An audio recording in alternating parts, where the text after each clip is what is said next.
J'ai littéralement volé voilà, cette miniature-là de Henri Tran. Je l'aimais bien et du coup je me suis dit bah tu sais quoi, je vais la péta. Et au lieu de me casser les couilles à repasser sur Photoshop, etc., j'ai juste demandé à une IA de faire un face swap et j'ai obtenu cette IA-là, tu vois, nickel, avec du coup le changement parce que lui c'était des Dragibus et tout, et moi c'était un changement pour du coup tout ce qui était des IA pour la génération de musique et tout. Donc voilà, ça a été un truc très simple et dans cette vidéo je vais te montrer comment j'ai fait. Alors je suis déjà allé sur le site Artlist, c'est là-dessus en fait que j'ai généré des images. Mais en gros, comment j'ai fait? Par exemple, j'ai upload l'image de base. Par exemple, je peux directement aller piquer son image à lui. On va faire hop, thumbnail grabber, download thumbnail. Parfait. Et donc là, je vais balancer du coup l'image. Parfait. Donc là, j'ai l'image. Et en gros, je vais simplement upload des images de mon visage. Parce que oui, il en faut. Donc là, j'en ai une petite dizaine. Je lui balance tout. Il va tout prendre. Voilà, super. Je vais utiliser Nano Banana Pro, je pense, mais je pense que Nano Banana tout court, ça fait largement l'affaire. Je vais le mettre en 2. Je peux le mettre en 1K ou 2K. La 4K, ça sert strictement à rien. Ça va te le faire consommer un petit peu plus de crédit. Et là, je vais simplement lui dire, fais un face swap de mon visage sur la miniature. Paf, voilà, un truc comme ça. Et là, normalement, tout va aller assez vite, assez bien. J'ai juste à lancer un petit peu le truc et ça va réussir à faire du coup ce face swap assez facilement, assez rapidement.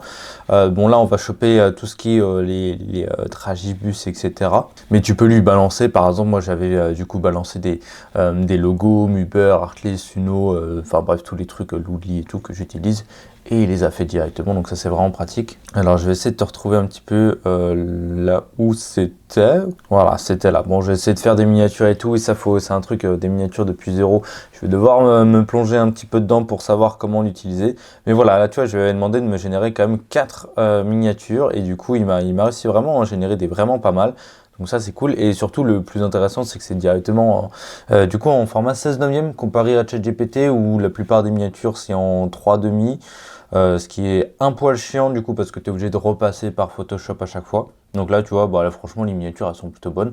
Il y a eu des fois où ouais, on a quand même les traits d'Henri Tran, donc voilà, faut faire un petit peu attention à ça. Mais là tu vois, c'est absolument moi. Là c'est absolument moi avec une bonne tête en plus, donc ça c'est cool.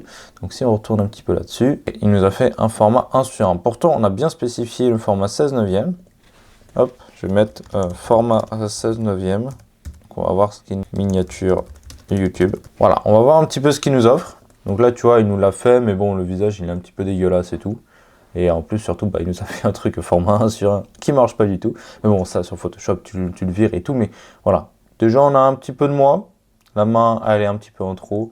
Voilà, on va en faire une deuxième génération, on verra bien ce qu'il nous donne. Alors pour te présenter là, l'IA que j'utilise c'est Nano Banana Pro, mais je passe par Artlist pour du coup l'utiliser parce qu'en fait sur Artlist on peut du coup utiliser tout ce qui est Nano Banana, Kling, c'est Dream, même directement Artlist, GPT, on a aussi les générateurs de vidéos, donc Kling, VO, Cédance, Sora 2, enfin bref on a vraiment tout ce qu'il faut, on a le générateur de voix off, le clonage de voix, et on a la génération de musique via l'IA.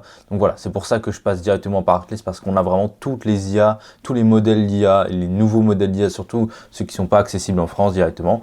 Donc voilà, là tu vois, cette photo-là, elle est pas bonne et celle-là, elle commence déjà à être un petit peu plus intéressante. Et là, par exemple, je vais lui demander de l'éditer et je vais simplement lui dire enlève la main de la miniature. Tac.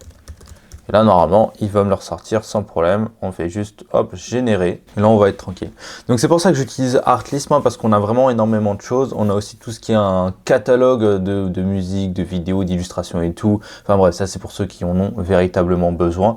Mais voilà, en tout cas, je l'utilise. Je suis très content de ça. Si toi aussi, tu veux l'utiliser, tu as le droit à 2 mois gratuits dans la description. C'est certes un abonnement, mais du coup, c'est ultra intéressant. Moi, c'est vraiment un outil que j'utilise pour créer mon contenu depuis peut-être 2021, un truc comme ça, donc ça fait quand même un bout de temps. Donc voilà, 2 mois gratuits en passant par la description. Et voilà, avec tout ce qu'il est possible de faire via l'IA, je pense que ça peut être intéressant d'utiliser au lieu de passer chez VO, avoir un abonnement chez ChatGPT, puis un abonnement chez Kling, etc., etc. C'est un petit peu chiant. Là, tout est réuni au même endroit. Voilà, c'est un gros avantage, on va pas se mentir. Et voilà, là du coup, on a notre résultat. Si on compare à du coup la miniature qu'on avait de base, voilà, ici, et par exemple, tu sais quoi, on va la télécharger, Hop, hop là. Tu vois là, si on compare un petit peu les deux miniatures, bah moi je trouve que nickel. Il n'y a eu aucun changement sur tout ce qui est tragibus, machin et tout. Sauf là un petit peu, tu vois, sur l'IA quand il doit reproduire et tout. Il a un poil de mal sur la mini. Voilà, tu vois, le à partager et tout, bah ça marche pas. Mais bon, ça, encore une fois, qui va regarder pendant quand il va regarder la miniature parce qu'il compte c'est ça, le visage et tout. Donc là, tu vois, on a fait tout simplement un face swap. On a littéralement volé la miniature d'une personne et tu peux faire ça, mais pour toutes les miniatures possibles. Et c'est un truc qui est assez cool. Juste les prompts, encore une fois, bah faut faire attention. Tu vois, moi au début, je lui ai dit bah fais un truc assez hop ici là. Je ne l'ai pas spécifié format 16 neuvième dans le texte. J'ai l'impression qu'il faut quand même le spécifier pour être sûr qu'il te foute pas un ratio d'aspect un petit peu bizarre. Mais sinon, tu vois, la main, elle était toujours bonne et tout. Le visage était bon. C'est juste qu'il a tout compressé et que c'est devenu moche. Mais sinon, franchement, voilà, faut juste faire attention au prompt. Ça, c'est encore un truc que je vais devoir vérifier. Et là, tu vois, bon, là, c'est un petit peu dégueulasse parce qu'il a tout simplement pris une des images que je lui ai envoyées, celle-là, je pense, et il a collé comme ça. Donc, il n'a pas reproduit vraiment mon visage. Mais sinon, voilà, faut faire quand même un petit peu attention à ça, un petit coup de prompt comme il faut. Et puis t'avances quoi. Donc voilà un petit peu pour cette vidéo, comment voler des miniatures. Je pense qu'on peut faire encore d'autres exemples et d'autres exemples, mais sinon la vidéo elle va vraiment s'éterniser un petit peu trop longtemps. Si tu veux aller faire ça sur Artlist, tu as le droit à 2 mois gratuits dans la description directement. Moi je te laisse, je te fais des gros bisous et à très vite. N'oublie pas de t'abonner à la chaîne. Puis voilà.